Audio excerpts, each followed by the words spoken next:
Rafka mengajakku tinggal di rumah mertua untuk sementara. Dia harus pulang pergi ke rumah sakit menjaga ibunya. Sementara aku diminta agar mengurus bapak mertua dan menjaga rumah juga. Pagi ini Rafka pulang. Semalam dia menjaga. Giliran bapak mertua yang menjaga di sana siang ini, beliau terpaksa libur selama istrinya sakit.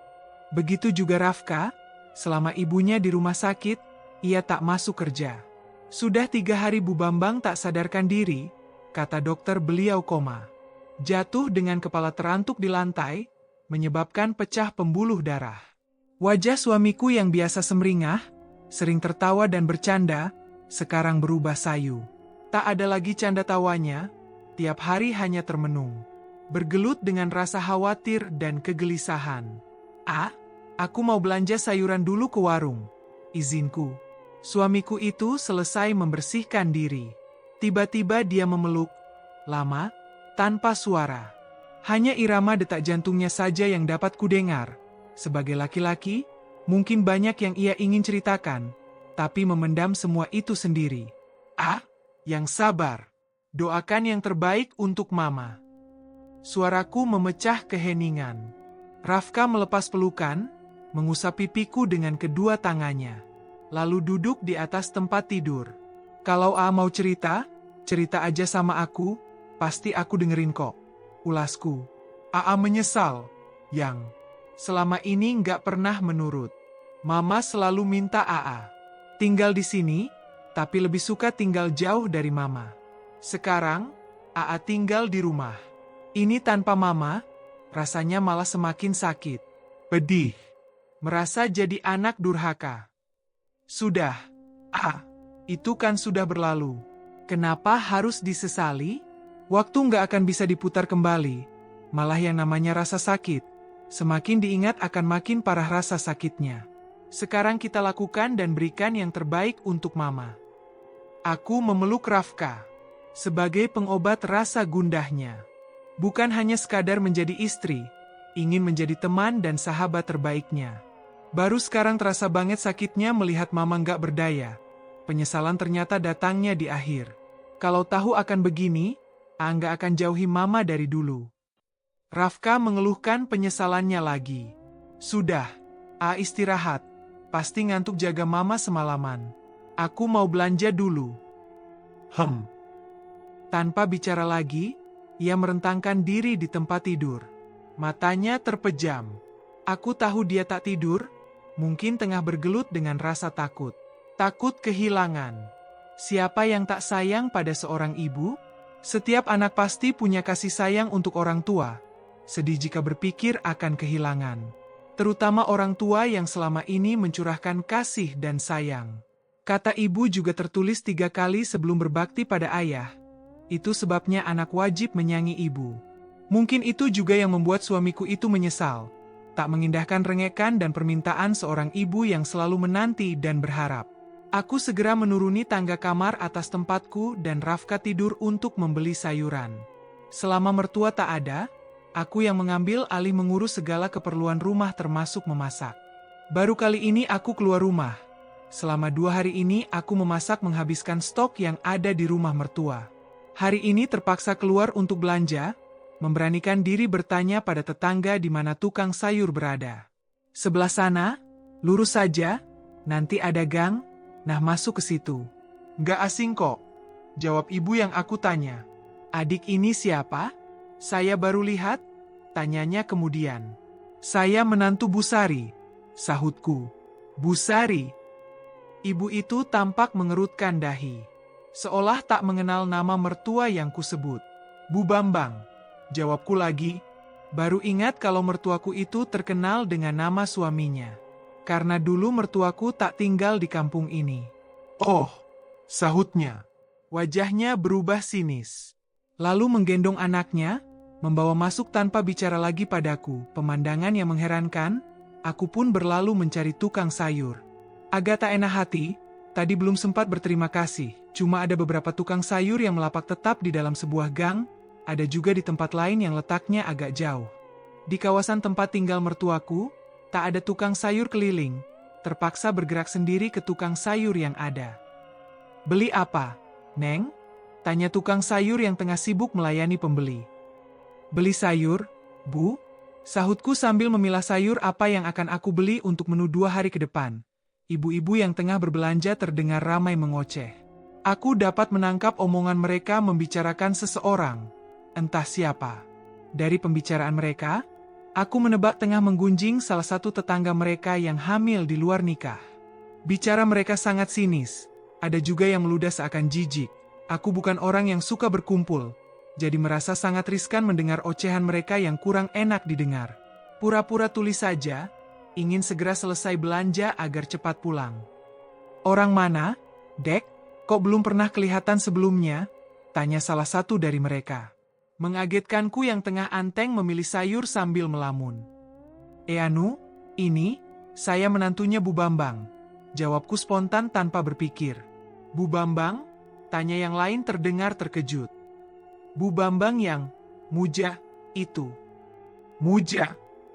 Iya, muja iblis. Sinis salah satu dari mereka. Tiba-tiba membentang jarak di antara kami yang tadi cukup dekat. Bu, saya belanja di tempat lain saja.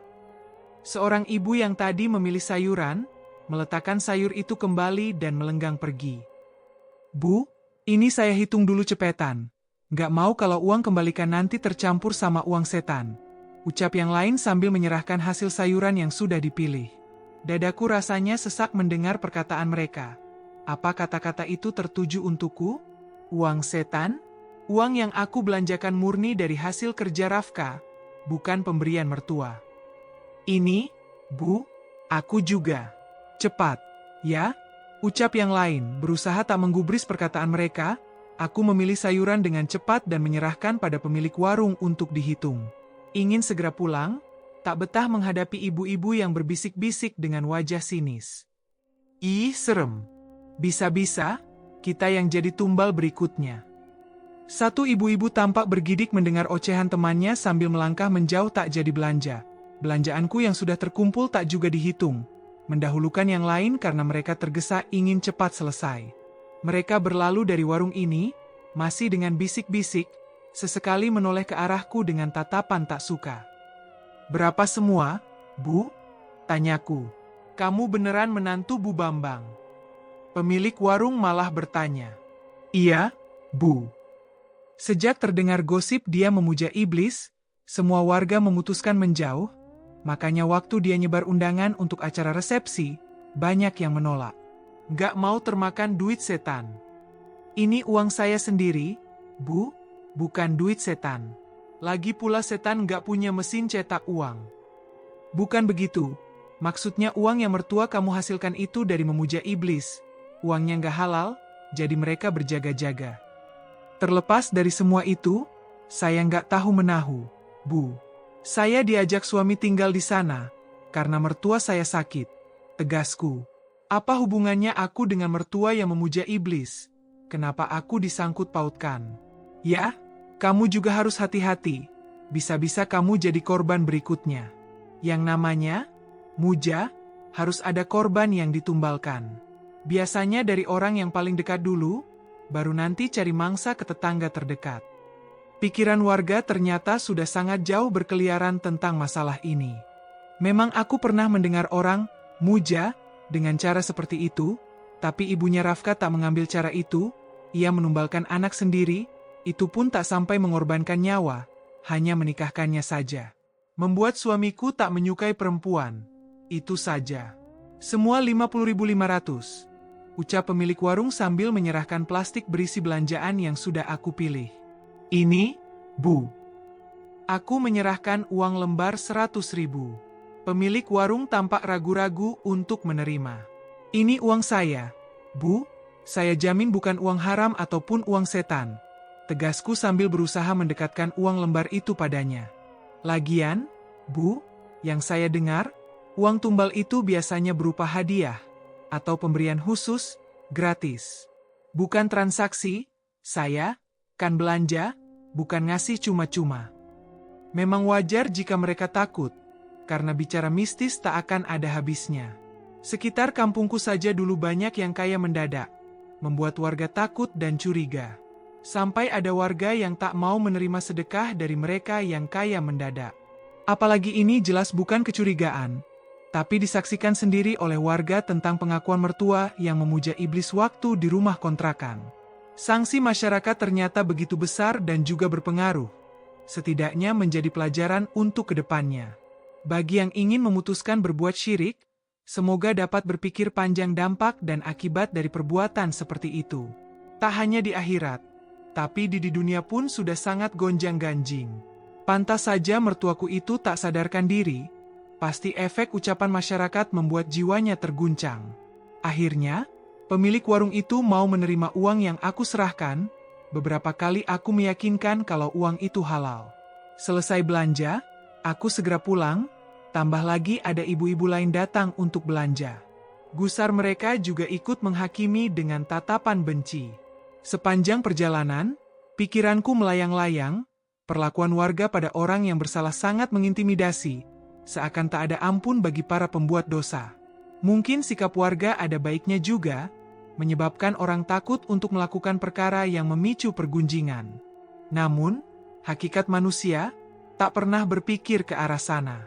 Banyak yang berbuat tanpa berpikir panjang, bahkan ketika dapat musibah pun, jarang yang berpikir mungkin saja terlalu banyak dosa yang tak disadari hingga tertimpa malang. Aku sampai di depan rumah, terlihat suamiku jongkok di depan jendela meraih sesuatu. Kaca jendela itu tampak pecah. Ada apa? Aku tergopoh ke arah Rafka. Tadi lagi tidur, ada suara barang pecah. Ternyata jendela ini kacanya pecah. Jawab suamiku itu sambil menunjukkan batu sebesar tinju orang dewasa. Astagfirullah. Siapa yang melakukan ini? Nggak tahu, Yang. Di kamar tadi, tapi dengar suara motor sih tadi. Apa ada orang yang sengaja melakukan ini? Tapi motifnya apa? Sejak warga sini tahu mama terlibat pemujaan sama jin, warga sini jadi berubah aneh. Biasanya kalau lewat, pasti mereka tegur. Kali ini malah kayak nggak suka. Aduh Rafka. Ia menghela napas berat. Apa mungkin ini kelakuan warga yang tak suka tentang yang dilakukan mama mertua? Perlakuan yang Rafka dapat, aku juga merasakannya. Namun, aku merahasiakan ucapan warga di warung tadi, bimbang suamiku itu makin sedih dan banyak pikiran. Kita masuk, nanti aku ke rumah bapak, minta bapak benerin. Aku tak berani menyarankan Rafka untuk menyuruh mencari tukang di kampung ini. Yakin kalau mereka tak akan mau jika sudah mendengar rumor tentang mamanya Rafka. Gak usah, juga bisa benerin. Nanti sore perbaiki. Baiklah. Aku mengajak Rafka masuk. Sanksi masyarakat itu sangat berat. Jadi sekalipun hidup miskin, jangan sesekali menyekutukan Allah. Bukan hanya akhirat saja dapat balasan, dunia juga, malah yang tak bersalah pun terkena getahnya. Aku menganggap, ini juga merupakan ujian rumah tangga. Jika orang berpikir bahwa rumah tangga itu akhir dari sebuah kebahagiaan, jelas itu salah. Hakikatnya rumah tangga adalah awal perjuangan, di mana kita akan diuji dengan banyak hal. Menguji kesabaran dan keimanan juga kesetiaan. Semoga Rafka bisa melewati semua dengan tabah dan berharap selalu setia menemani Rafka sampai kapanpun. Bapak mertua menelepon dari rumah sakit. Entah apa yang dia ucapkan, Rafka tampak panik setelah menerima panggilan itu. Tingkahnya berubah tak menentu. Seuntai kesedihan bergelayut di wajahnya. Yang, harus ke rumah sakit sekarang. Tukasnya dengan wajah gusar. Ada apa? Mama, wajahnya terlihat sedih. Mama kenapa?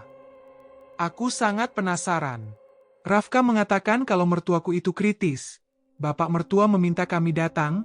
Bisa saja ini kesempatan terakhir untuk bisa melihatnya. Waktu awal-awal sakit, banyak yang giliran menjaga mertuaku, masih dari pihak keluarga mama dan bapak mertua. Namun, setelah rumor tentang ibunya Rafka terdengar oleh mereka, sama sekali tak ada lagi yang datang menjenguk. Hingga saat ini, hanya Rafka dan bapaknya yang masih setia mengasihi dan memaafkan kesalahan perempuan itu. Ya Allah, ayo, kita ke rumah sakit sekarang. Aku dan Rafka tergesa bertolak ke sana saat itu juga, berharap mertuaku baik-baik saja. Sampai di rumah sakit, kami terlambat. Mama Rafka sudah berpulang. Dari semenjak pingsan, sekalipun mamanya Rafka itu tak pernah sadarkan diri. Suamiku itu menangis pilu, merau memanggil nama ibunya. Hatiku ikut bagai teriris. Selama mengenalnya, baru sekarang menyaksikan Rafka sepedih itu. Istighfar. Jangan begini. Aku tahu dia sangat kehilangan. Namun, jangan sampai tangisan tersebut menyulitkan almarhum mamanya. Tak boleh meratapi orang yang sudah meninggal. Maafkan Rafka. Maafkan. Tangisannya semakin pecah, mengguncang tubuh ibunya yang sudah tak bernyawa. Ikhlaskan, Raf, Mama sudah tenang. Bapak mertua menenangkan Rafka. Raut wajah tua yang lelah itu tampak tenang, pasti beliau juga bersedih kehilangan istri, tapi kesedihan tak akan mengubah ketentuan. Rafka dan ayahnya meminta ingin membawa pulang jenazah ibunya, ingin ikut memandikan. Tanda bakti pada seorang ibu untuk terakhir kali. Setelah mengurus biaya administrasi dan perawatan, jenazah pun dibawa pulang. Mendengar kematian ibunya Rafka, warga kampung mendadak geger. Heboh menciptakan asumsi sendiri-sendiri dengan menyebar berita yang tak seharusnya. Anehnya, dalam keadaan berduka, tak ada satupun ibu-ibu warga kampung yang datang melayat. Rumah begitu sepi, hanya ada aku, Rafka dan bapak mertua juga beberapa warga yang selama ini cukup baik pada keluarga mertuaku hadir menemani. Aku meminta Rafka memberitahukan orang tuaku, agar rumah ini tak terlalu sepi. Bapak dan ibu yang baru saja datang langsung menuju ke arahku. Kenapa Neng gak bilang dari sebelumnya kalau mamanya Rafka sakit? Tanya bapakku. Mungkin kesal karena baru dikabari sekarang soal ini. Maaf, Pak, aku gak sempat ke sana. Rafka juga sibuk soalnya. Jadi mau ke rumah bapak gak ada yang antar. Bapak juga tak memiliki telepon genggam. Begitu juga Diar. Adikku itu punya ponsel, tapi sering berganti nomor telepon. Katanya jarang isi pulsa, menyebabkan nomornya sering kena blok dan jarang digunakan. Ponsel juga error, sering mati mendadak. Makanya aku tak bisa berkomunikasi dengan orang tuaku. Kenapa nggak ada warga yang datang? Apa mereka belum dikasih tahu? Sudah, Pak. Tadi Rafka minta pihak masjid mengumumkan. Sudah diumumkan juga, tapi nggak ada yang datang. Mungkin karena mamanya Rafka, aku tak sanggup melanjutkan. Bapak mengembuskan napas berat. Apa Ustadz sudah dipanggil? Tanya bapak lagi. Kalau Ustadz sudah ada dari tadi, sama berapa warga? Terangku. Sedangkan untuk pemakaman sudah diurus oleh bapaknya Rafka tadi, mewakilkan pada pengurus pemakaman umum. Bapak yang melihat Rafka sangat sedih dan terpukul, beberapa kali memberi nasihat. Sedih dan menangis ketika kehilangan dan ditinggalkan itu wajar. Menangislah, tapi cukup sekali dan jangan berlarut-larut. Allah tidak suka pada hambanya yang seakan tidak menerima takdir dan ketentuan. Bukankah rezeki, jodoh dan maut itu kuasanya? Apa hak kita tidak terima akan semua itu? Nasihat Bapak pada Rafka. Rafka hanya mematung mendengar ucapan Bapak. Tatapannya kosong. Salah satu warga datang menghampiri. Maaf, Pak, yang biasa memandikan jenazah menolak untuk memandikan almarhumah istri Bapak, kata seorang laki-laki yang tadi diperintahkan menjemput ibu-ibu yang biasa memandikan jenazah. Loh, kenapa? Tanya Bapak keheranan. Katanya mayat orang yang memuja setan gak pantas dimuliakan, harusnya dibuang di sungai, karena jenazahnya gak akan diterima bumi. Astagfirullahaladzim. Kenapa bisa-bisanya warga berpikir begitu? Mengurus jenazah adalah wajib. Haram hukumnya jika membiarkan jenazah. Satu kampung bisa terkena dosanya. Kasihan juga si mati jika dibiarkan berlama-lama. Bapakku sangat kesal mendengar penjelasan orang itu. Mertuaku menunduk, terpampang kesedihan menyelimuti. Pastinya tak menyangka nasib istrinya akan seperti ini. Terus bagaimana, Pak? Tanya laki-laki tadi. Kamu ke kampung saya saja. Di sana ada perempuan yang biasa memandikan jenazah. Namanya Bei Unah. Bilang saja, ini kata Pak Hanafi. Nanti yang mandikan bukan cuma beliau saja, istri saya juga akan bantu. Ucap bapak. Saya juga mau mandikan mama. Pak, tutur Rafka serak. Iya, kita panggil dulu Bei Unah. Di kampung Bapak ada seorang yang biasa memandikan jenazah. Sangat baik pada keluargaku. Berharap semoga Bei Unah bisa membantu. Laki-laki yang diperintahkan itu pun pergi mengendarai motor Rafka. Selang berapa lama, perempuan yang usianya yang terpaut jauh dari usia ibuku itu datang. Proses memandikan jenazah pun dilaksanakan. Aku dan ibu ikut memandikan. Bapak mertua dan Rafka juga dilatih berganti memberikan bakti terakhir mereka. Selama proses memandikan, Bei Unah beberapa kali menatap kami. Seperti ada sesuatu yang mengganggu pikirannya. Begitu juga ketika proses mengafani, perempuan itu tampak terheran-heran, tapi tak bicara apapun. Akhirnya, proses pemulasaraan jenazah mertuaku itu selesai. Yang hadir ke pemakaman tak banyak. Dari keluarga mertua sama sekali tak ada yang datang. Sama seperti warga sekitar, tak satu pun yang berbelasungkawa, hanya orang-orang berilmu seperti ustadz dan kiai saja yang hadir membantu. Mereka pasti tahu hukum memusarakan jenazah itu wajib, tanpa memandang aib seseorang itu seperti apa. Selesai pulang dari pemakaman, kami duduk di ruang tamu. Bapak dan ibu tak buru-buru pulang ke kampungku, juga Bei Unah masih di rumah ini menemani. Ada yang ingin saya sampaikan sama keluarga ini. Ada apa, Bei? Tanya bapakku. Sebenarnya dari tadi saya merasa aneh, berharap ada yang merasakan hal yang sama, tapi ternyata mungkin cuma saya saja. Ucap Bei Unah setelah kami duduk bersama. Bicara saja, Bei, silakan, sahut bapakku. Begini, tadi, waktu mau memandikan jenazah, apa nggak ada yang aneh? Tanyanya pada kami yang turut membantu memandikan. Aneh seperti apa, Bei? Nggak ada yang aneh kok, sahutku. Ibuku juga mengatakan hal yang sama. Begitu pula Rafka dan ayahnya, tak merasakan hal aneh apapun. Saya melihat, yang kita mandikan tadi itu bukan orang. Tapi, Bei Unah tampak segan. Untuk berucap. Tapi apa? Bei, katakan saja. Di sini juga nggak ada orang. Pintaku ingin agar Bei Unah melanjutkan kata-katanya. Pandangan saya selama memandikan tadi, itu adalah gedebok pisang. Jelasnya dengan nada suara yang bergetar. Makanya kok heran, saya disuruh mandiin gedebok pisang. Apa? Gedebok pisang? Rafka yang dari tadi larut dalam kesedihan dan diam saja mendadak berucap. Terperangah mendengar ucapan Bei Unah. Padahal jelas kami melihat kalau itu jenazah Mama Rafka. Jelas itu mama saya. Jangan main-main, Bei. Tukas Rafka agak kesal. Aku mendekat dan mengusap lengannya, agar ia bersabar dan mendengar penjelasan Bei Unah. Apa maksudnya itu, Bei? Tanya bapakku ingin tahu. Mayat istri saya langsung dari rumah sakit, dan dokter sendiri yang mengesahkan, jadi kenapa bisa jadi gedebok pisang? Maaf bukan saya lancang. Pernah juga saya mengalami hal ini selama memandikan jenazah orang. Bisanya pihak keluarga nggak percaya dan kadang marah, tapi saya cuma menyampaikan apa yang saya lihat. Terangnya membuat kami semakin penasaran. Terus kenapa bisa terlihat seperti gedebok pisang? Apa maksudnya semua itu, Bei?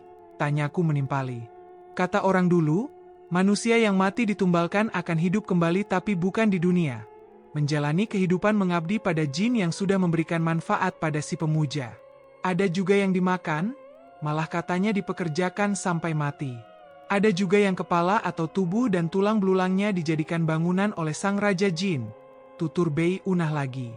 Bulu kuduk seketika merinding mendengar hal itu, entah harus percaya atau sebaliknya pada ucapan Bei Unah. Jadi maksud ibu, istri saya sebenarnya belum mati? Tanya bapak mertuaku terbelalak. Wallahu alam, Pak. Itu cuma kata orang tua zaman dulu dan kata dukun-dukun yang mengerti soal wadal atau tumbal ini.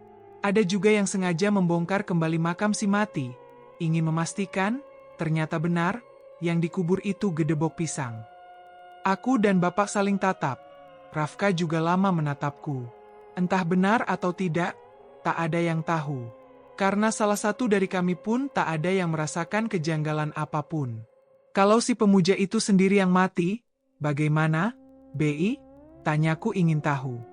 Tak mengatakan juga kalau mertuaku itu terlibat dalam pesugihan. Katanya, pemuja jin dengan beberapa berjanjian akan mati jika tak bisa memberikan lagi wadal atau tumbal. Jika mati, itu hanya pandangan manusia saja. sebenarnya tidak mati. Akan diambil oleh jin tersebut, dan menjadi pelayan atau apa saja sesuai perjanjian selama di dunia. Melaksanakan perintah mereka dan akan mati jika waktunya tiba, ujarnya lagi panjang lebar. Jadi gimana? Apa harus kita bongkar lagi makam istri saya untuk memastikan? Kalau benar itu gedebok pisang, lalu istri saya apa masih bisa diselamatkan? Sudahlah, Besan. Tawakal saja, gak perlu sampai menggali. Biarlah ini menjadi rahasia Allah. Kita sebagai keluarganya, doakan saja yang terbaik, jadikan ini pengajaran untuk kita. Jangan sampai menyimpang dan tersesat. Cetus Bapak. Iya, Pak, doakan saja. Semoga saja ini cuma penglihatan saya yang salah. Tutur Bei Unah merasa bersalah. Tak ada yang bicara lagi, semua larut dalam kesedihan. Mulai dari gunjingan masyarakat hingga kejadian aneh, pastinya sangat menggetarkan hati dan pikirkan keluarga yang baru ditanggalkan, termasuk Rafka. Menjelang malam, Bapak dan Ibu juga Bei Unah pamit pulang. Tinggal kami bertiga tinggal di rumah yang sangat besar ini. Perubahan Rafka sangat kentara, agak sulit diajak bicara, ia lebih banyak diam dan melamun. Ditambah lagi selama beberapa hari mengadakan acara tahlil, tak ada satupun warga yang datang meski sudah diundang. Hanya beberapa orang yang Bapak bawa dari kampung kami saja yang mau membantu mengaji. Warga terdekat sama sekali tak ada yang mau menghadiri, malah mencebik mengejek. Ada juga yang kukuh tak mau makan uang hasil memuja syaitan. Sudahlah, jangan permasalahan hal ini, kita bisa mengaji sendiri. Mendoakan itu nggak perlu banyak orang jika memang nggak ada. Yang penting keikhlasan kita dengan niat mendoakan. Bapak memberi usul agar kami yang menjadi keluarga almarhumah saja yang mengaji. Semakin bertambah kesedihan Rafka, bukan hanya kehilangan orang yang ia sayangi, tapi sanksi masyarakat benar-benar membunuh ketegarannya. Suamiku berubah cengeng, sering menangis sendiri, mengenangkan nasib ibunya yang di luar dugaan. Aku merasa kehilangan sosoknya. Sosok Rafka yang tengil, suka bercanda dan mengusik menerbitkan tawa. Sekarang semua itu sirna. Tawanya ikut terkubur bersama ibu yang ia kasihi. Ujian rumah tangga bukan cuma soal pelakor. Ada hal lain yang bisa saja menguji iman dan kesabaran. Malah ada rumah tangga yang porak-poranda hanya karena hal kecil dan sepele. Aku berharap hubungan kami tetap baik-baik saja, terlepas dari apapun masalahnya. Kuatkan iman MU, Raf. Aku akan selalu di sini menemani dan memberi semangat, sebisaku. Senyumnya lenyap seketika, berganti rundungan duka yang menyisakan kesedihan mendalam. Semoga mentari kembali terbit di senyumnya, yang selalu menyinari hari-hariku. Hari ini hari ke-40 peninggalan mertuaku, biasa di kampung mengadakan pengajian. Sejak kepergian ibunya Rafka, kami sama sekali tak menginap di rumah baru. Sesekali saja aku pulang untuk sekadar membersihkan rumah, sekalian memberi uang makan untuk tukang yang tengah mengerjakan rumah kontrakan yang ada di samping rumah. Sempat pembangunan terhenti karena kematian ibu mertua, tapi mandor yang ditugaskan berkata tak masalah melanjutkan. Tak menuntut kapan saja mereka gajian, karena yang bekerja di sana hampir semua sudah berumur, tak ada panggilan bekerja di kota, hanya menekuni saja kerjaan seadanya di kampung. Biarpun mereka berkata tak keberatan, tapi mana mungkin aku tega membiarkan pekerja yang menjadi tulang punggung keluarga tak menerima bayaran sesuai hari gajian. Di sana biasa gaji mereka gajian setiap hari Sabtu, dan setiap hari Sabtu pula aku meminta Rafka agar memaksakan pulang ke rumah dan memberi mereka gaji. Rafka tak terlalu tampak bersedih, sudah menerima takdir dan ketentuan ditinggalkan ibunya. Kadang kala ia masih terlihat melamun, merenung, tapi tak terlalu berlebihan. Ia juga terpaksa masuk kerja kembali setelah izin cuti 1 minggu saat itu, karena sudah diberi peringatan, jika terlalu lama mengambil cuti, ia akan diberhentikan. Sebenarnya Rafka diminta untuk membantu mengelola kembali pabrik bapaknya di kota, tapi suamiku itu menolak. Ia sudah janji pada ibunya tak akan berjauhan lagi. Setidaknya, ia bisa sering berziarah mendoakan ibunya jika tinggal di kampung. Kita nggak usah masaklah, beli mentahan saja. Sekarang sudah umum seperti itu, lagi pula warga sini nggak akan ada yang datang, tutur ibuku. Selama 40 hari acara tahlilan, warga sekitar sama sekali tak ada yang hadir. Warga yang datang cuma dari kampung bapakku saja. Itu pun tak banyak karena jarak yang lumayan jauh. Ya, terserah ibu saja, gimana baiknya? Jawabku. Apa harus ditulis dulu apa yang mau dibeli? Tanyaku. Iya nanti ibu catat. Sebentar lagi kita belanja, gak usah jauh-jauh, ke ruko depan jalan saja. Ulas ibuku. Kalau masak rasanya sayang, kalau kebanyakan nanti malah basi, dikasihkan ke warga juga mereka nggak akan mau. Iya, Bu, kalau gitu aku siap-siap dulu. Jangankan untuk menerima makanan, warga sama sekali tak menerima sedekah uang yang diberikan Rafka. Mereka menolak dengan alasan takut ditumbalkan. Ada juga warga yang berkata dilebih-lebihkan, menakuti katanya setelah ini giliran Rafka dan ayahnya yang akan menyusul meninggal dunia. Seolah-olah mereka tahu tentang datangnya kematian, meyakini ucapan yang entah sumbernya dari mana. Aku sebagai istri tak pernah menceritakan apapun tentang apa yang kudengar pada Rafka. Bimbang malah menambah rasa sedihnya. Menjelang maghrib, hujan turun sangat deras. Padahal siang hari tak ada tanda akan turun hujan. Sudah lama juga musim kemarau. Mungkin ini sudah memasuki penghujan. Warga dari kampung bapakku tak ada yang datang, karena terhalang hujan. Kami seisi rumah meneruskan mengaji tanpa warga, mendoakan almarhumah agar diterima segala amal perbuatan dan diampuni segala dosa. Tengah anteng mengaji, tiba-tiba air masuk ke dalam rumah makin lama semakin tinggi. Rafka meminta kami naik ke tingkat atas, melarang menyelamatkan barang-barang yang ada di dalam rumah. Biarkan saja barang-barang yang ada di bawah. Takutnya ada sambungan listrik yang korslet. Barang yang rusak bisa dibeli lagi, tapi nyawa, kalau sudah hilang gak ada ganti. Sayang barang-barangnya, apa nggak ambil yang masih bisa diselamatkan? Barang elektronik yang ada di dapur pastinya akan rusak jika terendam air. Jika masih bisa diselamatkan, harusnya diambil saja semampunya. Gak usah, bahaya, biarkan saja, jawab Rafka. Iya deh. Untungnya tadi sempat menyelamatkan sedikit barang sebelum air menggenang. Aneh ya, selama Bapak tinggal di kampung ini, belum pernah ada yang namanya banjir. Jauh dari sungai apalagi laut, tapi bisa banjir sebesar ini, ungkap Bapak mertua. Memang benar, selama aku tinggal di kampung, tak pernah mendengar banjir dari kampung manapun. Kampung kami dan sekitarnya dari zaman dulu tak pernah ditimpa bencana banjir. Tapi kali ini air yang menggenang di dalam rumah begitu deras. Menyeret barang yang ada di dalam rumah, sampai lemari besar sebagai wadah hiasan yang ada di ruang tamu pun ikut hanyut terseret saking besarnya volume air yang masuk. Hujan masih sangat deras. Airnya tempias membasahi jendela kaca yang ada di balkon. Tak ada yang berani membuka tirai untuk melihat keluar, hanya berdoa dan berzikir. Semoga selamat dari bencana yang tak diinginkan. Aku tidur dengan ibu dan adik-adik di kamar, sedangkan Bapak dan Rafka juga ayah mertua masih berjaga di ruangan tengah, memantau air yang bisa saja naik semakin tinggi. Anehnya juga tak ada mati lampu, padahal banjir. Subuh, aku bangun untuk salat, ibu dan adik-adik juga sudah bangun, hendak salat ke masjid. Melihat ke bawah, di sana tampak lumpur sisa-sisa banjir. Barang seperti lemari kursi dan semua yang terdapat di bagian bawah, hilang terbawa arus banjir. Pekerjaan baru untuk kami, membersihkan sisa banjir yang masih menggenang di seluruh ruangan. Bapak mertua dan Rafka salat di rumah, karena warga kenal mereka, gusar jika mendengar ucapan dan sindiran warga yang kurang menyenangkan. Untuk sementara, hal itu sangat mereka hindari guna menjauhkan dari perkara yang menambah sakit hati. Bapak dan adik-adikku saja yang salat di masjid, sekalian melihat apa masjid juga terkena banjir, sekaligus melihat keadaan kampung ini. Jika masjid tak bisa dipakai untuk salat karena ikut kebanjiran, Bapak bilang akan salat di rumah. Bapak dan adikku pulang dari masjid dengan wajah heran. Aku dan ibu bertanya ada apa. Aneh, Bu, bukannya semalam banjir, kan? Tapi di luar nggak ada bekas banjir. Masjid juga biasa saja.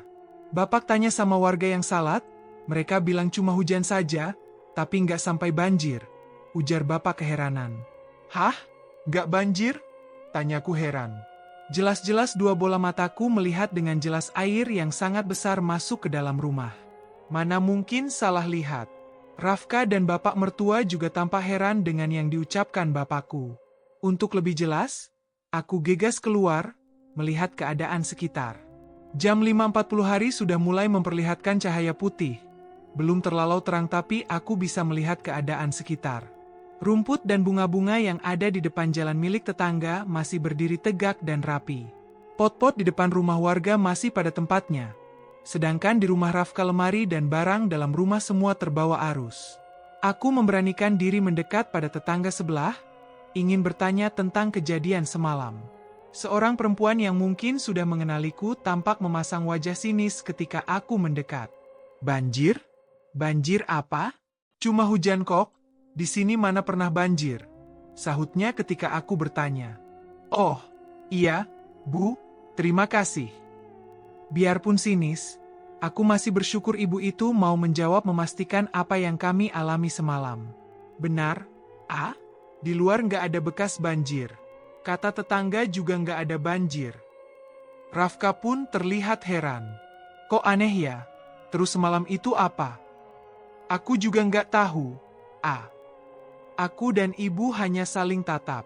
Melupakan kejadian aneh malam tadi, kami berniat untuk pulang. Sudah lama juga kami di rumah ini. Ibu dan bapak juga adik-adikku bersiap untuk pulang juga. Mereka pamit duluan, bapak dan Diar harus dagang.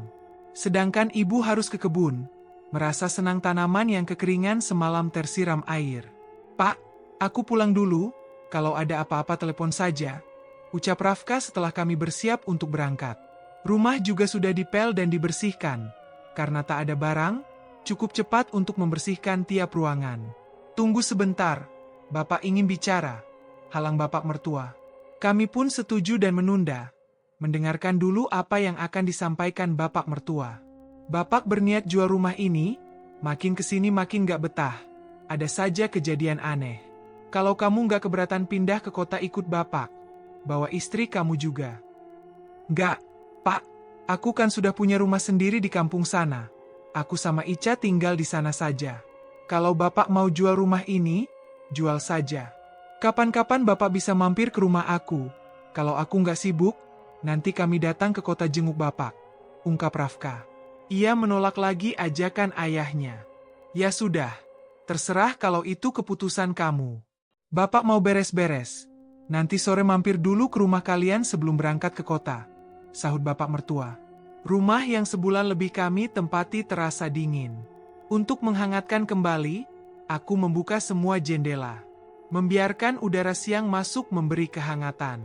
Ini hari Minggu, Rafka libur, jadi aku tak sendirian di rumah. Aku sibuk memasak di dapur, tadi sekalian di jalan belanja sayuran. Beruntung di kampung ini tak ada kabar miring tentang meninggalkannya mertuaku. Karena kampung letaknya agak jauh, mereka juga tak mengenal ibunya Rafka. Jadi semua baik-baik saja. Kami bisa menjalankan kehidupan sehari-hari tanpa gunjingan warga. Rafka mendekat, berdiri di belakang ketika aku tengah memasak. Tangannya terasa melingkar di pinggang. Masak apa, Yang? Tanyanya. Masak tumis aja. Jawabku sambil anteng memasak. Terima kasih sudah temani lewati masa-masa sedih. Mematikan kompor karena masakan sudah siap untuk dihidangkan. Aku membalik badan menghadap laki-laki yang sudah sebulan lebih menikahiku. Sama-sama, sudah jadi tugas istri mendukung suami, menghadapi bersama suka duka rumah tangga. Bukan cuma mengecap manisnya saja, pahitnya juga harus siap berbagi. Memang nggak salah melabuhkan hati sama kamu, istri terbaik dan tercantik. Juga minta maaf, belakangan cuma bersedih. Bersedih? Nggak perhatiin perasaan kamu. Tuturnya sambil menangkup kedua pipi dan menautkan kening kami berdua. Nggak apa-apa. Kan sibuk juga di sana, pikiran juga nggak tenang. Aku ngerti kok. Nanti mau ke rumah Abah Guru, ingin bertanya soal banjir aneh yang terjadi malam tadi. Ulasnya. Aku ikut. Pintaku. Boleh. Sekalian kenalkan juga istri ini sama Umi. Beliau selalu bilang, kalau sudah dapat jodoh, jangan lupa bawa dan kenalkan sama beliau.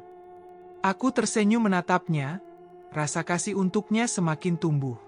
Menyayangi dengan setulus hati, ingin berbagi suka dan duka hingga akhir hayat nanti. Harusnya bulan-bulan awal nikah jadi bulan madu kita, tapi malah jadi bulan kesedihan. Kalau itu, kita bisa lanjut bulan madu di sini. Godaku mengedipkan mata. Mancing nih ceritanya. Rafka tersenyum. Dapat kulihat kembali senyum indahnya. Wajah yang muram kembali berseri. Kata Ustadzah, "Gak apa-apa goda suami sendiri, pahalanya lebih gede." Bisikku sengaja mengusik. Rafka terkekeh, menarik tanganku, membawa ke wastafel, mencucikan tanganku dengan sabun. Setelah mengeringkan dengan handuk kecil, ia berjalan mundur sambil menarik tanganku dan berjalan pelan saling berhadapan. Aku pikir ia akan mengajakku makan setelah mencuci tangan, ternyata malah membawa ke kamar. Kita nggak makan? Aa nggak lapar? Kan kita belum makan dari rumah Aa di sana.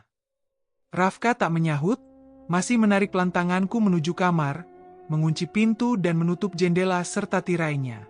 Kamar menjadi agak gelap dengan cahaya siang yang minim. Aa lapar banget, tapi laparnya lapar mata. Rafka menuntunku yang masih mematung tak jauh dari pintu kamar. "Gak bisa tunggu malam?" tanyaku pura-pura, mengerti dengan apa yang suamiku itu inginkan saat ini. Padahal aku juga sangat merindukannya.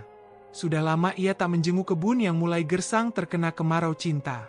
"Maunya sekarang," bisiknya ketika tubuhku dibaringkan di atas tempat tidur. Detak jantungnya sudah terdengar tak beraturan. Napasnya hangat menyentuh wajah dengan tatapan hasrat yang menggebu. Dengan sukarela aku memasrahkan diri. Jangankan untuk berbagi rasa yang membahagiakan ini, segala susah dan deritanya aku siap berbagi. Jika malam tadi menjadi banjir yang mengerikan, berbeda dengan banjir kali ini. Kami bahagia berenang di lautan gelora yang penuh cinta. Bersambung.